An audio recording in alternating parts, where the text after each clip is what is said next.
அனைவருக்கும் காலை வணக்கம். இன்னைக்கு புரட்டாசி முதல் நாள். எல்லாரும் நல்லபடியா புரட்டாசி முதல் நாளை வரவேற்றிருப்பீங்க. ஸ்ரீ சூர்ணம்லாம் வாங்கிட்டீங்களான்னு பார்த்துக்கோங்க. இதை பத்தி நான் டீட்டெயிலா வீடியோல சொல்லியிருக்கேன். ஸ்ரீ சூர்ணம் திருமண் அப்படின்னா என்னன்னு நான் வீடியோல சொல்லியிருக்கேன்.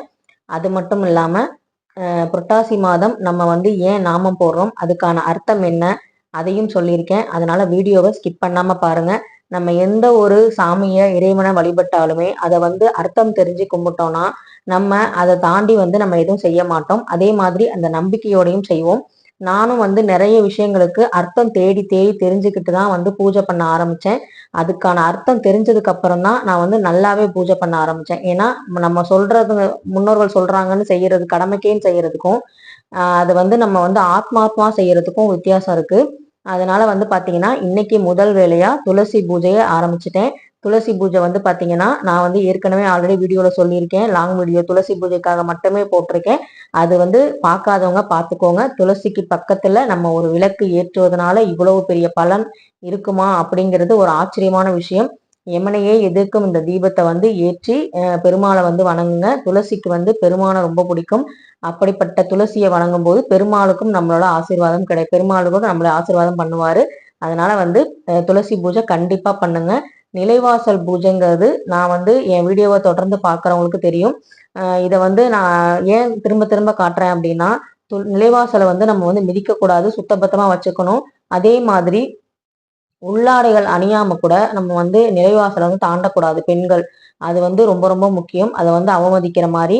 அதனால பாத்தீங்கன்னா இந்த மாதிரி விஷயங்கள்லாம் சின்ன சின்ன விஷயங்கள்னால நம்மளோட வளர்ச்சி தடைபடும். நம்மளோட சோம்பேறித்தனமா இருக்கலாம், நம்மளோட இயலாமையா இருக்கலாம், நம்மளோட முயற்சி பண்ணாமையா இருக்கலாம். இப்படி ஏதோ ஒரு காரணம் சொல்லுவோம்.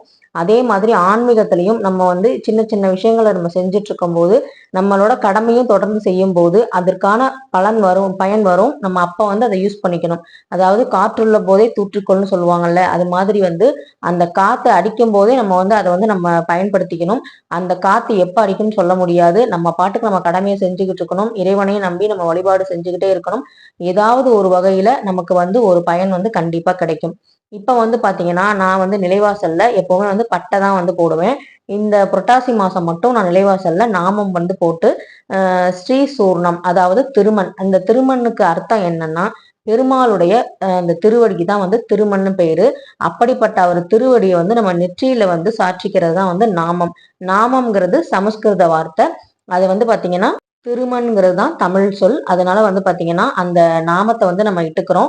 அந்த வெள்ளையா இருக்கிற கோடுகள், 2 கோடுகள் பெருமாளையும், நடுவுல இருக்க அந்த சிவப்பு நிறம் பாத்தீங்கன்னா சிவப்போ அல்லது மஞ்சள் நிறமோ, அந்த ரெண்டுமே பாத்தீங்கன்னா நம்மளோட தாயாரையும் குறிக்குது.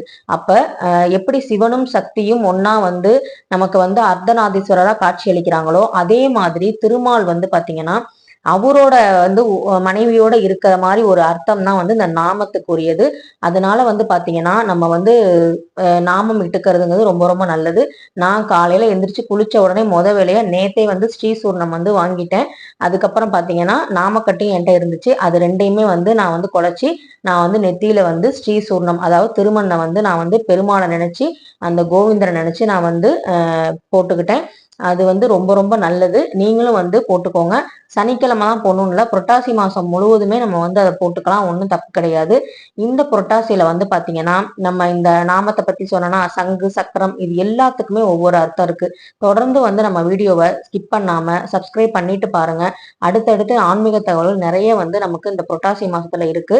இந்த புரட்டாசி அமாவாசை, கொலு வைக்கிறது, இதுக்கான பலன், நான் கொலுவுனால கலந்துகிட்டனால நான் கொலுவுல என்னென்ன பொம்மை வச்சு நான் என்னென்னலாம் பெற்றேன் அப்படிங்கிறத பத்தியும் நான் அடுத்தடுத்த வீடியோல சொல்லுவேன். அதனால வீடியோவை தொடர்ந்து என்னோட வீடியோ வாட்ச் பண்ணுங்க. இவங்க பாத்தீங்கன்னா அதிர்ஷ்டலட்சுமி. அதிர்ஷ்டலட்சுமிக்கு உரிய அந்த வாகனம் பாத்தீங்கன்னா ஆந்தை தான். அதனாலதான் சில வீடுகள்ல பாத்தீங்கன்னா ஆந்தை வச்சிருப்பாங்க. பெருமாளுக்கு பூ வச்ச உடனே அவர் ஆசீர்வாதம் பண்ணிட்டாரு. அதுக்கப்புறம் நமக்கு வீட்டுக்கு இன்னைக்கு நேத்தே புதுசா ஒரு அம்மா வீட்டுக்கு வந்துட்டாங்க. அவங்க யாருன்னா வேற யாரும் இல்ல, உறையூர் வெக்காளி அம்மன். அவங்கள இன்னைக்குதான் நான் சுத்தம் பண்ணி நான் பொட்டு வச்சு இன்னைக்கு பூஜை அறையில அவங்கள அமர்த்திட்டேன். இது வந்து நேற்று ஒரு கல்யாணத்துக்கு போயிருந்தோம் அந்த ஏரியால. அங்க பக்கத்திலேயே தான் கோவில். ரொம்ப சந்தோஷமா நல்லா ஆத்மார்த்தமா வந்து சாமி கும்பிட்டோம். மஞ்சள் குங்குமத்தோட இந்த போட்டோ வந்து எங்க மாமியார் வந்து வாங்கி கொடுத்தாங்க. நல்ல பச்சை கலர் புடவையில அம்சமா வந்து வெக்காளியம்மனும் நம்ம வீட்டுக்கு வந்துட்டாங்க. இந்த புரட்டாசி மாசம் ஏதாவது ஒரு வகையில எனக்கு வந்து ஏதாவது ஒரு சாமி வந்து வீட்டுக்கு வந்துருவாங்க. இந்த வருஷம் பாத்தீங்கன்னா வெக்காளியம்மன் வந்திருக்காங்க. திருச்சி மாவட்டத்திலே இருந்தாலுமே அந்த கோவிலுக்கு வந்து அடிக்கடி நான் போனது கிடையாது. அதே மாதிரி இந்த கோவில்ல வந்து நான் அந்த போட்டோ வந்து எங்க வீட்டுல இல்ல. ஸோ அதனால வந்து எனக்கு ரொம்ப ரொம்ப சந்தோஷம். உறையூர் வெக்காளியம்மன் பத்தி கேள்விப்பட்டிருப்பீங்க. நான் டீட்டெயிலா அதை பத்தி வீடியோ ஒன்று தடவை போடுறேன், கண்டிப்பா பாருங்க. அதுக்கப்புறம் பாத்தீங்கன்னா இன்னைக்கு ஸ்பெஷலா வந்து நிலைவாசல்ல எப்பவும் ஏத்துற தீபம் ஏத்தல. இன்னைக்கு பெருமாளுக்கு உகந்த நாள்னால ஜல தீபம் ஏத்தலாம்னு சொல்லிட்டு பானையில வந்து ஜலம் நிரப்பி அதுல பச்சை கற்பூரம் மஞ்சள் தூள் போட்டு அது மேல மல்லிகைப்பூ வச்சு அப்புறம் குபேர தீபம் தான் இன்னைக்கு வந்து ஏத்துனேன். இந்த குபேர தீபம் வந்து நம்ம நிலைவாசல்ல ஏத்துறது ரொம்ப ரொம்ப நல்லது. இன்னைக்கு வந்து பௌர்ணமியும் இருக்கனால ஈவினிங் வந்து நம்ம குபேர லட்சுமியை பூஜை பண்றது ரொம்ப ரொம்ப விசேஷம். அதனால வந்து குபேர தீபமே ஏத்திட்டேன்.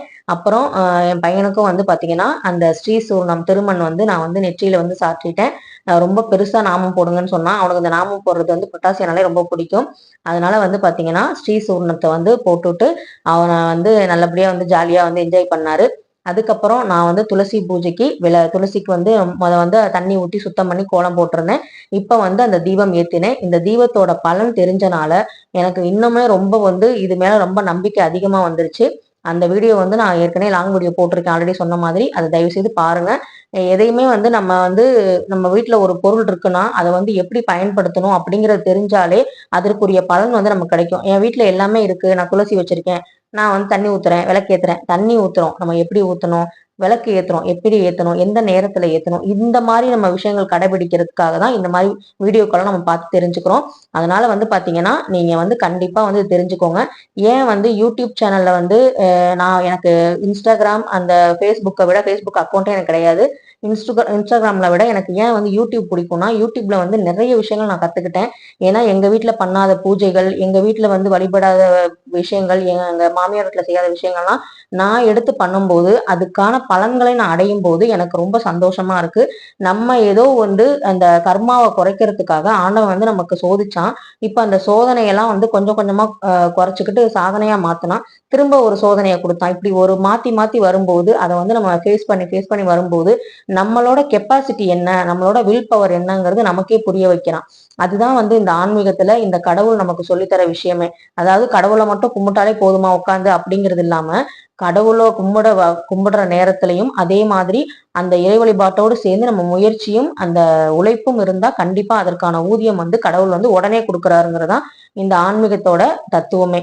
அதே மாதிரி கஷ்டப்படுறவங்க எல்லாமே சொல்லுவாங்க, என்ன இவ்வளோ இது பண்ணியும் பூஜை பண்ணியும் எங்களுக்குலாம் நடக்க மாட்டேங்குது, உனக்கு மட்டும் எப்படி நடக்குது அப்படின்னா எனக்குமே உடனே நடக்கல. அதுதான் நான் திரும்ப திரும்ப சொல்றேன். என்னோட பர்சனல் விளாக் அந்த மாதிரி விஷயங்கள் நான் ரொம்ப ஷேர் பண்ணல. அதை நான் சொல்லும்போது உங்களுக்கே புரியும் எவ்வளவு கஷ்டப்பட்டு நம்ம வந்திருக்கோம் அப்படிங்கிறது.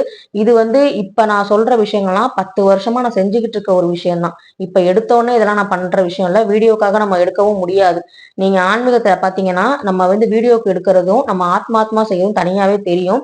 என்னோட பூஜை விஷயங்கள் நீங்க பார்த்திருப்பீங்க. எதுவுமே வந்து வீடியோக்காக நம்ம செட் பண்ணி எடுக்க முடியாது. நான் எப்பவுமே இப்படிதான் பூஜை பண்ணுவேன். புரட்டாசி மாசம் வந்தா நாமம் சங்கு சக்கரம் இது வந்து எப்ப நான் வாங்கினோ அதுல இருந்து பூஜை பண்ணிக்கிட்டு இருக்கேன். அதே மாதிரி துளசி வைப்பேன். அதே மாதிரி பச்சை கற்பூரம் எங்க வீட்டுல எப்பவுமே இருக்கும். புரட்டாசினா நான் நாமம் போட்டுக்குவேன். இதுதான் வந்து நம்மளோட அந்த பழக்கம். அதை வந்து நம்ம தொடர்ந்து செஞ்சுக்கிட்டு தான் இருக்கோம். அதனால வந்து பாத்தீங்கன்னா வீடியோக்காகவோ இல்ல வந்து நம்ம மத்தவங்களுக்காகவோ சாமி கும்பிடுறதுங்கிறது நமக்கு தனியாவே தெரியும். என்னோட வீடியோ பார்த்தவங்களுக்கு அது தெரிஞ்சிருக்கும். நம்ம குலதெய்வமான வழிபாடு வந்து பார்த்துட்டு நிறைய பேர் வந்து இப்ப நாங்களும் வந்து குலதெய்வ வழிபாடு செய்வோம். எங்க வீட்டு பக்கத்துல ஒரு அக்கா சொன்னாங்க, அவங்க வந்து எந்திரிக்கவே மாட்டாங்க சீக்கிரம். அவங்களே சொன்னாங்க, எங்க அம்மாட்ட சொல்லியிருக்காங்க, உங்க பாப்பாவோட வீடியோ பார்த்து உங்க பாப்பாலாம் சாமி கும்பிட பார்த்தா நானும் இப்ப சாமி கும்பிடுறேன், எனக்கும் வந்து நல்லபடியா இருக்கணும் அப்படின்னு வந்து சொன்னாங்க. அதை கேட்கும் போது எனக்கு ஒரு ஆசை. ஏன் சிரிச்சேன்னா அந்த சக்கரத்துல இருந்து துளசி வந்து கீழே வந்து விழுந்து ஆசீர்வாதம் பண்ணாச்சு. அது அது ஆசீர்வாதம் பண்ண மாதிரி இருந்துச்சு. அதனால வந்து அம்மாட்ட சொன்னேன், இந்த மாதிரி வந்து சக்கரத்துல இருந்து பாருங்க துளசி வந்து விழுந்திருக்கு அப்படின்னு.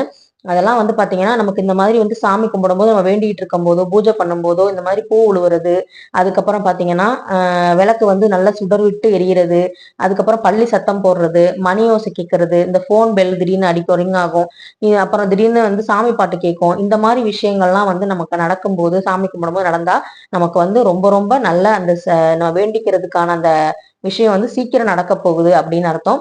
நான் வந்து எப்பவுமே உதிரிப்பு வச்சு கண்டிப்பா வந்து நல்ல நாள் பெரிய நாள்னா கண்டிப்பா வந்து அர்ச்சனை பண்ணுவேன்.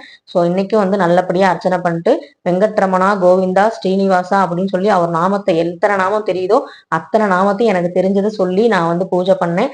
ரொம்ப ரொம்ப சந்தோஷமா இருந்துச்சு. அதே மாதிரி நீங்களும் இந்த புரட்டாசி மாசம் நல்லபடியா சந்தோஷமா தொடங்குங்க. மதியம் தான் வந்து நான் வந்து இன்னைக்கு வந்து பாயாசமும் அவல் பாயாசமும் சாம்பார் காய் வச்சு சாமிக்கு வந்து படையல் போடலான்னு இருக்கேன். இந்த 5 வாரம் இருக்கிற ஐப்பசி மாசம் இருக்க முடியாதவங்க இந்த நாளை ஒரு நாள் கணக்குல எடுத்துக்கிட்டு நீங்க 5 வாரமா எடுத்துக்கலாம். 4 சனிக்கிழமை இன்னைக்கு ஒரு நாள் அப்படின்னு கூட நீங்க எடுத்துக்கலாம். அப்படி இல்லைன்னா ஏதாவது ஒரு மாசத்துல இந்த புரட்டாசி மாசத்துல ஏகாதசி இல்ல திருவோணம் அதை கூட நீங்க கணக்குல எடுத்துக்கலாம். அப்ப 5 வாரம் கணக்கு வந்துடும். அப்புறம் நீங்க பாட்டுக்கு ஐப்பசி மாசம் நம்ம எப்பவும் போல இருந்துக்கலாம். ஸோ அதனால வந்து பாத்தீங்கன்னா நல்லபடியா வந்து பெருமாளை வந்து கும்பிடுங்க. இடத்த கொடுத்தா மடத்தை புடுங்குவான்னு ஒரு பழமொழி சொல்லுவாங்க இல்லையா? அதுக்கு என்ன அர்த்தம்னா நம்ம பெருமாளுக்கு அதாவது கிருஷ்ணருக்கு நம்ம வந்து மனசுல சின்னதா ஒரு இடம் கொடுத்தோம்னா அவர் நம்ம கிட்ட இருக்க மடத்தனத்தை பிடுங்கி எரிஞ்சிட்டு நம்மளை வந்து தூய்மையானவரா மாத்துவாங்க. அதுதான் வந்து இடத்த கொடுத்தா மடத்தை பிடுங்கிக்குவாங்க அப்படின்னு சொல்றதுக்கான அர்த்தம். அதாவது கொஞ்சம் கொஞ்சம் பாவம் பார்த்து கொஞ்சம் இடம் கொடுத்தா நம்ம வீட்டையே வாங்கிடுவாங்க அப்படின்லாம் சில பேர் சொல்லுவாங்க. அதாவது வாடகை வீட்டுல இருக்கவங்களாம் 5 வருஷம் ஆனா கரெக்டா சில ஹவுஸ் ஓனர்லாம் காலி பண்ண சொல்லுவாங்க இல்லையா? ஏன்னா 5 வருஷத்துக்கு அப்புறம் அது சொந்த வீடு ஆக்கிக்குவாங்க அப்படின்லாம் இருக்கு. அது டாக்குமெண்ட் இருக்கு, சட்டம் இருக்கு, எவ்வளவோ விஷயங்கள் இருக்கு. அதெல்லாம் தாண்டி அப்படிலாம் பண்ண முடியாதுங்கிறத கூட யோசிக்காம சில பேர் சொல்லுவாங்க. அந்த மாதிரி அர்த்தம் கிடையாது. இடத்த கொடுத்தா மடத்தை கொடுங்குவாங்க அப்படிங்கிறதுக்கு காரணம் நம்ம மனசுல இறைவனுக்கு இடத்த கொடுத்தோம்னா சின்ன இடம் கொடுத்தீங்கன்னா நம்மள்ட்ட இருக்க மடத்தனத்தை புடுங்குவாங்க அப்படிங்கிறது அர்த்தம். இந்த வீடியோ உங்களுக்கு ரொம்ப பிடிச்சிருக்கும். பிடிச்சிருந்தா லைக் பண்ணுங்க, ஷேர் பண்ணுங்க, மறக்காம சப்ஸ்கிரைப் பண்ணுங்க. தொடர்ந்து பாருங்க. தேங்க்யூ.